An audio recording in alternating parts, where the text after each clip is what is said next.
Assalamualaikum warahmatullahi wabarakatuh. Perkenalkan saya Waluyo Empesi. Saya adalah salah satu dosen di Fakultas Psikologi, Prodi Psikologi, Universitas Medan Area.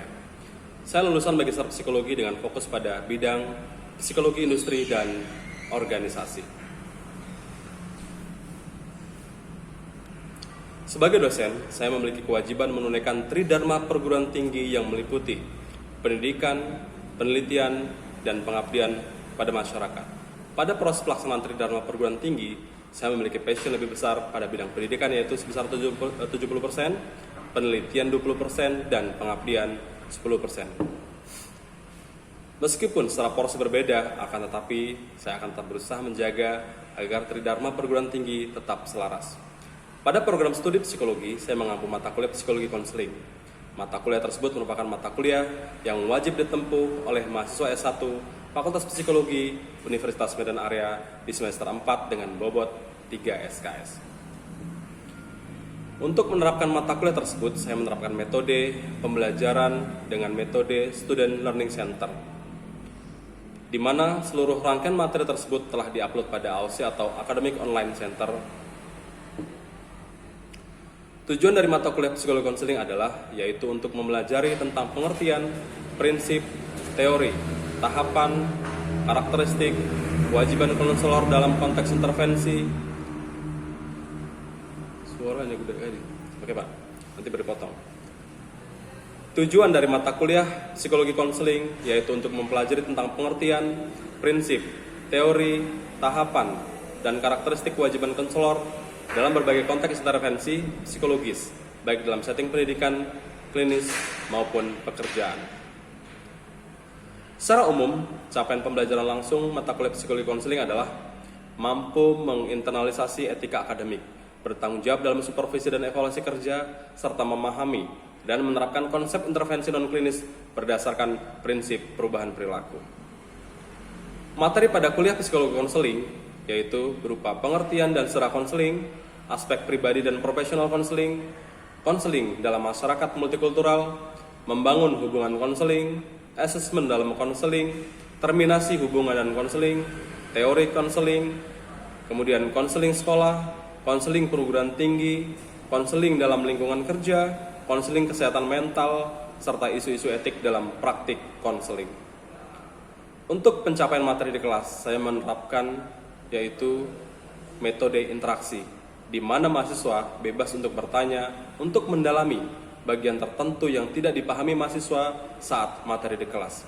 Selain itu, interaksi diharapkan mampu memberikan ruang yang lebih luas bagi mahasiswa dalam mengembangkan konsep dan kerangka berpikirnya dalam mencapai pengetahuan. Untuk asesmen atau evaluasi, saya menggunakan indikator kuis, tugas, UTS, dan UAS. Adapun bobot masing-masingnya adalah yaitu pembelajaran dengan kehadiran 10%, tugas 50%, UTS 15%, UAS 25%. Nilai ini secara transparan dapat dilihat mahasiswa secara online melalui Academic Online Center. Untuk lebih jelasnya, akan saya tampilkan cuplikan singkat video pembelajaran di kelas pada mata kuliah psikologi konseling. Terima kasih harus. Udah cukup? Oh, baru hiji Bang. Iya, Pak. Mike. Ke slide 2, Kak. Oke. Ini belum mulai ya, Pak ya? Udah? Itu? Udah, oke. Betul lah, Pak. Kalau semuanya tuh Mas. Bapak kondisi Oh, iya. kayaknya kelas isu gitu ya. Dekat kali sama dia kan? Enggak kan? Dah? Bilanglah, kamera roll action gitu. Baik, Assalamualaikum warahmatullahi wabarakatuh. Selamat siang, salam sejahtera buat kita semua. Saya yakin semuanya sehat ya. Bahagia ya. Alhamdulillah. Baik teman-teman, saya panggil teman-teman ya, agar lebih akrab. Dan kali ini kita ketemu di mata kuliah psikologi konseling. Di Fakultas Psikologi, mata kuliah konseling merupakan mata kuliah yang sangat penting ya. Karena ini merupakan salah satu bidang pekerjaan yang nanti suatu saat mahasiswa lulusan psikologi bisa mendapatkan pekerjaan dalam bidang ini. Tapi kalau boleh tahu, kira-kira sejauh ini ada yang pernah atau nggak pernah dengar konseling? Pernah ya? Ada yang tahu? Boleh bantu jawab apa itu konseling? Boleh mungkin? Sebuah proses di mana dua individu, Ya, di mana seorang konseli dan klien, konseli dan konselor gitu ya. konseli dan konselor Iya. membantu konselor membantu dalam penyelesaian Sebuah masalah gitu. Tapi intinya adalah di sana ada sebuah interaksi untuk membantu menyelesaikan sebuah masalah. Baik, agar lebih jelas kita coba bahas satu persatu teman-teman ya. Nah, ini bagian terpenting dalam konseling ya. Kenapa kemudian konseling menjadi satu mata kuliah yang sangat penting untuk teman-teman pelajari adalah karena data ini merupakan data yang sangat membuat dunia gegap ya akibat data yang diperoleh oleh WHO dan Menteri Kesehatan ya. Coba bayangin, WHO bilang 2 dari 10 masyarakat di dunia mengalami gangguan psikologi dari ringan sampai berat. Saya boleh dong ya kan, kalau ngitung di antara semua yang ada di sini, kita bisa tebak, bisa jadi aku atau kalian mungkin, ya kan? Kita boleh hitung lah. Bisa jadi yang terhitung di 8, mungkin enggak. Tapi duanya. Atau saya coba zigzag hitungnya ulang. Bisa jadi 2 orang lainnya juga mengalami gangguan jiwa yang ringan sampai berat. Dan tentu ini merupakan hal yang sangat membuat kita penting untuk concern di bidang ini, di mana banyak orang yang sangat membutuhkan pertolongan. Artinya apa? Di 10 warga atau orang, ada 2 orang yang mengalami gangguan jiwa ringan sampai berat. Jadi kira-kira mata kuliah ini penting nggak? Penting. Karena harapannya setiap lulusan psikologi bisa ambil bagian dalam bidang konseling ini. Kan ngeri ya, kalau sampai kemudian banyak orang yang kemudian tidak bisa kita beri pertolongan, dan akhirnya mereka kemudian dari awalnya gangguan yang ringan menjadi gangguan yang berat. Coba bayangin, sebelum data ini muncul aja kita udah sering lihat fenomena di jalan-jalan ya, di mana ODGJ itu hampir-hampir tidak tercover oleh pemerintah. Kebayangkan kalau kemudian 2 orang yang dari 10 orang ini tidak tercover, apa yang terjadi? Akan ramai jalanan dengan orang-orang dengan tingkat gangguan jiwa yang tinggi. Dan ini tentu menjadi satu fokus kita dan pemerintah, dan mungkin yang paling penting adalah kita ya, yang harus menyadari bahwa peran menjadi konselor menjadi sangat penting. Dan mudah-mudahan nanti ada di antara kita yang jadi konselor ya. Ya. Baik, berikutnya Pak. Nah, kalau secara definisi, konselor itu kan satu interaksi ya, antara konseli dengan konselor, ya kan? Yang intinya adalah ingin adanya pertolongan, ya kan? Jadi kapan sebenarnya terjadinya konseling? Ketika ada yang membutuhkan pertolongan. Karena kesadaran untuk orang kemudian penting untuk sembuh harus berasal dari orang yang ingin disembuhkan. Artinya ada yang membutuhkan pertolongan. Kan banyak orang yang nggak merasa sakit ya. Artinya apa? Nggak butuh pertolongan. Tapi orang-orang yang datang ke dokter atau ke psikolog biasanya adalah orang-orang yang membutuhkan dan sadar akan pentingnya pertolongan. Ya. Baik, berikutnya.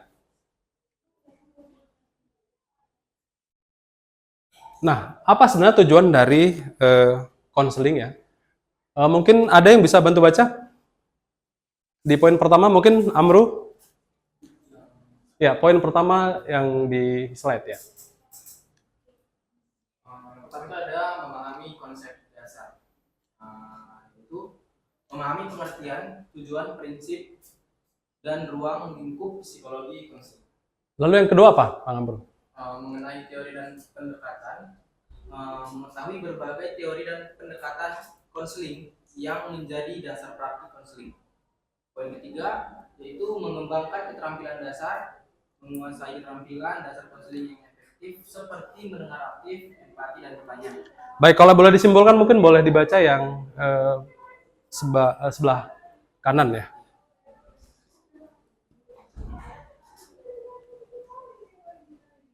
Ya, mata kuliah ini dirancang untuk Mata kuliah ini dirancang untuk memberikan pemahaman dasar dan keterampilan awal agar mahasiswa mampu menerapkan prinsip konseling secara etis, profesional, dan efektif. baik. Jadi konseling itu juga ada caranya ya, ada prinsipnya, ada etikanya, ada bagaimana seorang konselor itu bersikap secara profesional, semuanya ada caranya. Jadi tidak kemudian setiap orang yang bertemu antara satu orang dengan dua orang lainnya bercerita itu kemudian selalu dikatakan sebagai konseling. Ada yang curhat ya. Kalau curhat kira-kira butuh prinsip nggak? Butuh cara nggak? Enggak. Kalau curhat kan ngalir aja. Nggak perlu juga ada feedback kan. Yang penting didengar aja. Tapi kalau konseling, kita akan nanti beradaptasi dengan formula atau treatment. Kemudian ada kesepakatan waktu, ada kesepakatan metode, ada kesepakatan berapa lama akan dilakukan, sampai kemudian berapa lama akan berhenti atau selesai tahapan sesinya. Nah, jadi nggak setiap orang kemudian ngobrol, menceritakan masalah itu konseling ya. Oke, atau barangkali sejauh ini ada yang mau ditanyakan? Cukup? Baik, kita lanjut ke slide berikutnya. Nah, ruang lingkup konseling. Mungkin bisa dibaca salah satu ruang lingkupnya. Mungkin boleh kamu? Yang pertama ada aspek individu, yaitu membahas pemahaman diri, emosi, motivasi, kepribadian, perilaku, serta masalah pribadi yang dihadapi. Oke, nah salah satu aspek di dalam ruang lingkup psikologi konseling adalah individu. Nah, jadi berangkat dari individu gitu, dimana kemudian ada individu yang merasa ingin mendapatkan sebuah pertolongan, katakanlah begitu ya. Karena kalau misalkan tidak ada individu ini, maka tidak akan terjadi konseling. Orang belum tentu bisa bercerita terhadap dirinya kan dan mampu menyelesaikan sendiri, ya kan? Saya yakin memang ada banyak orang juga yang mampu menyelesaikan masalahnya sendiri. Tapi jujur bahwa kita secara konsep sosial bahwa kita tidak bisa terpisahkan oleh orang lain. Setiap orang pasti membutuhkan orang lain. Saya juga butuh pertolongan kalian kan, kalian juga mungkin butuh pertolongan saya atau sebaliknya lah gitu ya. Nah, jadi yang pertama adalah aspek individu ya. Nah, berikutnya adalah aspek apa maksudnya?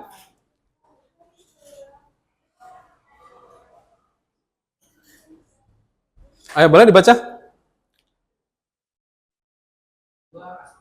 Mencakup hubungan interpersonal, komunikasi, keluarga, teman sebaya, dan dinamika sosial. Nah, masalah di keseharian dengan kasuistik yang terjadi pada hari ini. Dulu mungkin pendekatan-pendekatan yang menggunakan masa lampau, ya kan? Mereka beranggapan bahwa setiap masalah ada hubungannya dengan masa lampau. Tapi hari ini belum pun terjadi problematika yang akan datang. Hari ini orang udah stres kan? Coba bayangin, suatu saat kalian akan tamat kuliah kan? Ya. Apa yang saat ini teman-teman rasakan? Ketika kemudian ada orang yang bilang bahwa nanti ruang kerja kita akan semakin sempit. Apa yang terjadi? Apa yang terpikir oleh kalian? Pasti cemas. Coba, kita kerjanya akan nanti. Masalah cari kerja itu masih nanti, tapi kenapa kita jadi sama sekarang? Nah, tentu ini adalah sebuah perspektif yang ternyata tidak semua masalah diakibatkan oleh masa lampau. Mungkin masih ingat ya itu teori siapa? Yang harus, Sigmund Freud, yang harus menggali ke masa lalu, ya kan?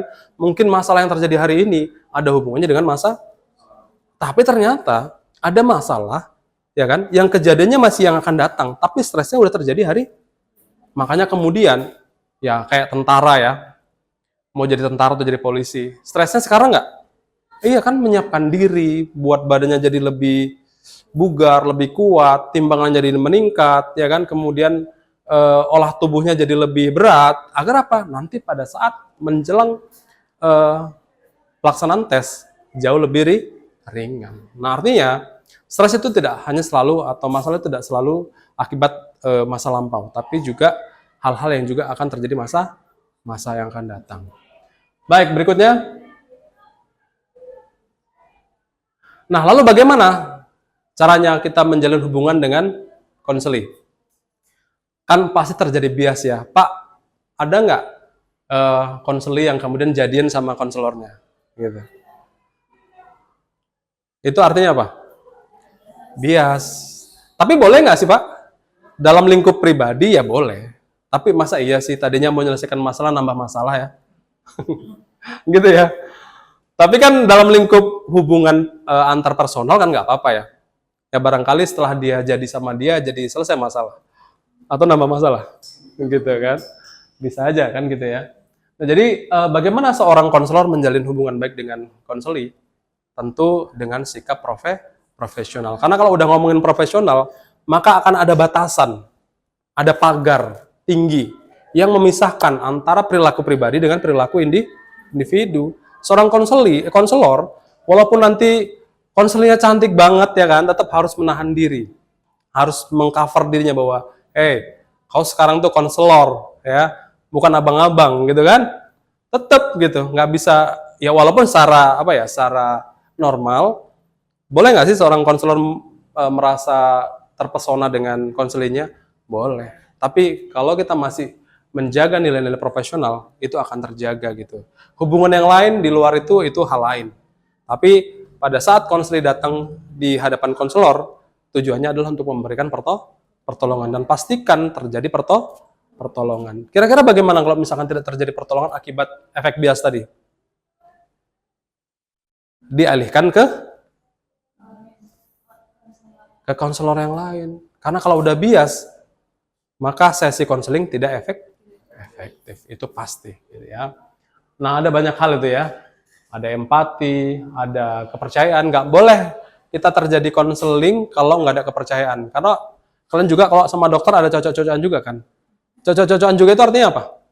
Percaya? Ya kalau udah nggak percaya, nggak yakin aku sama dokter ini gitu kan. Maka kita pun nggak yakin jadi sembuh. Karena apa? Semua treatment yang akan dilakukan, step by step-nya, kita negatif. Apa sih gitu kan? Ini apa lagi nih berikutnya? Ini lama kali gitu-gitu kan. Nah, jadi kepercayaan menjadi sangat penting. Jadi ketika kita sudah masuk ke ruang sesi konseling, maka yang ada dalam pikiran kita adalah sebagai konseling, aku akan ditolong. Nah, ketika si konseling sudah bilang, aku akan ditolong, maka si konselor harus mengedepankan profesional. Jadi harus bukan menodong. Gitu ya. Baik, berikutnya. Nah, ini ada 5 tahapan konseling ya, dari tahapan building ya, sampai kemudian tahapan evaluasi gitu ya. Dan mungkin teman-teman nanti bisa membaca, atau mungkin nanti akan ada sesi tanya jawab. Berikutnya. Nah, apa aja sih keterampilan yang harus dimiliki oleh seorang konselor? Oke, mendengar aktif ya. Banyak orang di konselor itu nggak punya kecakapan mendengarkan. Pengennya buru-buru jawab terus. Dia baru cerita satu kata, saya rasanya nggak nyaman. Tapi terus kita langsung bilang, kamu begini ya gitu. Nggak bisa. Dalam prinsip konseling ya kan, yang paling penting adalah mendengarkan. Cuman gini kok keahlian konselor. Oh, ya, oh, ya, Kebanyakan secara umum begitu. Karena tujuan kita adalah mendengarkan. Dengerin aja dulu, jangan buru-buru kita kemudian menyimpulkan sebuah treatment atau sebuah kesimpulan yang kemudian langsung ngasih justifikasi gitu. Jangan, biarin aja dulu. Barangkali banyak hal yang belum tergali. Terus kita tiba-tiba ujuk-ujuk ngomong, kamu kena gangguan NPD ya, BPD ya, macam-macam kita bilang. Padahal satu ciri baru diceritakan. Kita belum validasi dengan simptom-simptom yang lain, belum lihat ciri yang lain. Belum kita gali lagi apakah konsisten nggak jawaban-jawabannya di sesi-sesi berikutnya. Nah, jadi harus punya kemampuan mendengar aktif ya. Nah, kemudian ada empati ya. Kenapa harus empati? Kalau nggak ada empati kita nggak bakal yakin pengen nolong dia, ya kan? Karena dasar dari pertolongan adalah empati dulu. Kasihan dia, kayaknya dia perlu ditolong gitu kan?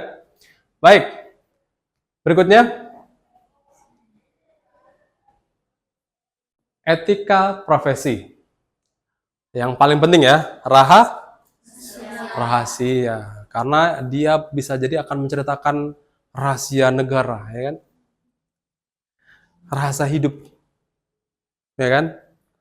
Sampai mungkin cerita hal-hal yang sangat vulgar, itu harus kita simpan. Kita tuh ibarat kayak lubang sampah, ya kan? Siap untuk menampung semua rahasia-rahasia. Dan itu nggak satu atau dua orang, mungkin ratusan. Kalau makin tua kita jadi konselor, kira-kira ribuan ya, yang kita simpan, rahasia-rahasia orang. Sampai nanti kalau dia datang, ya kita buka lubang sampah bagian mana? Bagian-bagian tertentu yang udah kita puzzling dalam diri kita. Akhirnya apa? Nanti pas dia datang, kita udah tahu. Ting! Nah, ini udah sampai di mana dia ya, gitu kan. Sampai kayak gitu-gitu ya. Nah, kemudian integritas. Integritas itu apa sih artinya? Apa? Integrity. Iya. Ya, bersikap jaim memang kadang-kadang kayak sesuatu yang nggak menarik ya. Ya kan? Tapi terkadang kita juga perlu menjaga dimensi treatment kita dengan cara kita mengucapkan dan sampai kemudian kita menjaga agar norma ini tetap utuh gitu, tetap konsisten. Ya kan? Jangan nanti tiba-tiba di hari ketiga karena udah semakin cair, kita pun jadi kayak nggak ada batas duduk, ya kan? Kita ketemu di kafe aja yuk. Sampai di kafe apa, cekik airnya apa, treatment nggak berlangsung, sesinya jadi bias. Akhirnya masalah selesai nggak? Nambah masalah, kita lama-lama jadi kayak, aduh udah sampai di mana ya? Kita jadi ragu sendiri malah kan jadi seorang konselor. Akhirnya apa? Dari nol lagi, nggak mungkin kan? Kalau udah terlalu bias, udah terlalu dekat, udah terlalu emosional, bisa nggak kita agak jaim? Nggak bisa. Abang kenapa sih, ya kan? Bapak ini kenapa kok jadi kayak kaku kali gitu kan? Nah, sementara kalau kita nggak membangun dinamika yang formal, akan jadi kayak ini kan, akan jadi kayak main-main kan gitu. Jadi kita nggak bisa bedain kapan dia lagi serius, kapan lagi bersenda gurau atau lagi jadi teman gitu. Jadi penting menjaga integritas. Karena kita seorang konselor, maka jaga integritas sebagai seorang konselor. Gitu ya. Cakapnya juga bisa dibuktikan, ya kan? Bisa divalidasi kebenarannya gitu ya. Baik, berikutnya. Ya. Penerapan konseling bisa di banyak hal ya. Salah satunya adalah pendidikan, kemudian dunia kerja. Kan di dunia kerja juga ada masalah ya. Ketemu teman toksik. Bisa nggak buat kita jadi turnover atau burnout? Bisa ya. Masa iya sih cari kerja susah gara-gara ada kawan yang gila di ruang kerja. Udah susah kita ya kan, ngikutin tes psikologi lagi, ngikutin seleksi. Pas kerja ketemu orang gila, toxic atau red flag lah ya. Mungkin nggak cabut dari kantor? Mungkin banyak kasusnya, turnover. Ya kan? Terus ketemu teman yang suka gosip. Ngomongin teman sebelahnya. Kira-kira kalau nanti teman sebelahnya udah out, dia akan ceritain siapa? Kita. Kan gitu kan siklusnya kalau orang suka gosip. Siapa yang nggak nampak, itu yang digosipin. Ya kan, makin digosok makin sip. Itu namanya gosip. Ya. Baik, berikutnya. Kesimpulannya. Kira-kira. Ada yang bisa bantu? Kesimpulan dari materi perkuliahan kita hari ini? Mungkin boleh bantu dibaca, Kak? Ada saya atau salah satu di antara itu? Satu aja nggak apa-apa, satu aja. Psikologi konseling adalah ilmu dan praktik untuk membantu individu memahami diri, mengatasi masalah, dan berkembang secara pribadi. Ya, memahami diri itu maksudnya adalah bahwa nggak melulu bahwa jaminan kesembuhan itu dari konselor. Tapi konselor membantu untuk konseli menggali potensi dirinya untuk menyelesaikan masalah. Ya, jadi nggak melulu bahwa konselor itu adalah sebagai sumber utama penyelesaian masalah, tapi konselor membantu konseli untuk mengungkap potensi dirinya agar di masa depan dia bisa menyelesaikan masalahnya sendiri. Baik, ada pertanyaan kira-kira sebelum kita tutup perkuliahannya? Ya, silakan. Oke Pak, terima kasih untuk memberi kesempatan kepada saya. Jadi di sini saya ingin tanya perihal konseling tadi. Iya. Jika seorang konselor merespon ini case juga sebenarnya. Iya. Case juga ketika seorang konseling curhat kepada orang tua tadi, dia ini merespon dengan oh ya gitu, Pak. Tapi itu kira-kira memunculkan hal-hal yang jenuh nggak kira-kira? Oke. Pertama, kita harus sensitif juga ya. Sebenarnya apakah masalah itu juga harus dijawab hari ini? Kan nggak melulu begitu juga ya. Tapi kalau ternyata dia butuh bantuan saat itu juga. Tapi kan ngeri ya, kita memberikan pertolongan dalam waktu yang sangat singkat. Sementara kita belum dengerin semua dasar ceritanya, sumber masalahnya, peta masalahnya. Tapi kita tiba-tiba ngasih solusi. Bisa salah nggak? Bisa. Tapi kadang-kadang memang ada orang yang memang butuh cepat. Aku mau sekarang obatnya, kan gitu ya. Gimana itu? Aku mau sekarang obatnya. Ya mau nggak mau kita coba tunaikan. Tapi kita tetap harus bilang berdasarkan informasi yang Anda sampaikan, menurut saya, gitu. Karena kita ngomong yang sekarang ini, nyampein advice sekarang ini adalah hadir dari sumber informasi yang disampaikan saat itu. Kalau besok berubah, sangat mungkin nggak formulasinya berubah? Berubah. Ya, jadi lihat dulu. Memang kadang kalau misalkan ibu-ibu ya, kliennya secara umum butuhnya cepat. Ya kan, mau main kipas di saat itu juga gitu ya kan. Pokoknya masalah hadir sekarang, obatin sekarang gitu ya. Nah, tapi secara umum bahwa treatment itu membutuhkan satu analisis yang cukup matang. Nggak boleh ujuk-ujuk. Tapi begitupun kalau ada yang sifatnya, tapi memang gini ya, kadang kan orang nggak bisa bedain mana konseling, mana curhat. Kalau curhat pasti jadi cemana gitu kan. Kalau udah jadi cemana, apalagi Medan kan, jadi kayak mana gitu kan. Kita kayak merasa tertagih untuk memberikan advice. Ya kalau udah kayak gitu ya beri aja saran. Tapi sifatnya saran ya, belum sifatnya treatment. Karena kalau udah konseling, dia kan tindakan pertama, tindakan kedua, tindakan ketiga itu semuanya ada analisisnya ya. Jadi nggak sembrono, nggak hanya kemudian kita kayak 1 tambah 1 berapa 2, enggak. Kita harus analisis dulu. Jangan-jangan bukan 2 jawabannya, 4. Ya kan? Karena problematikanya nggak seperti yang hanya dia ceritakan. Waktu dia ngomong, kamu gimana perasaan kamu? Sedih.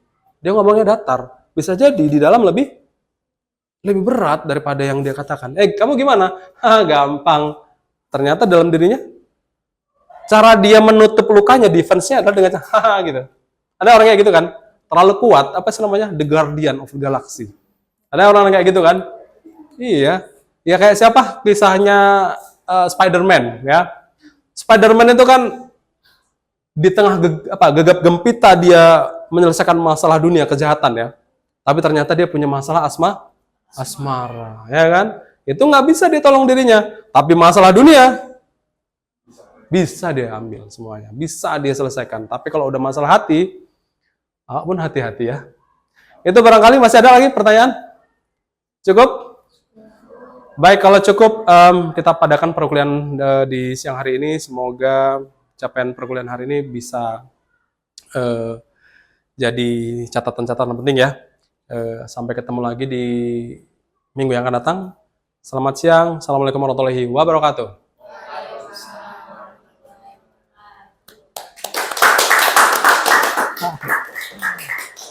Apa?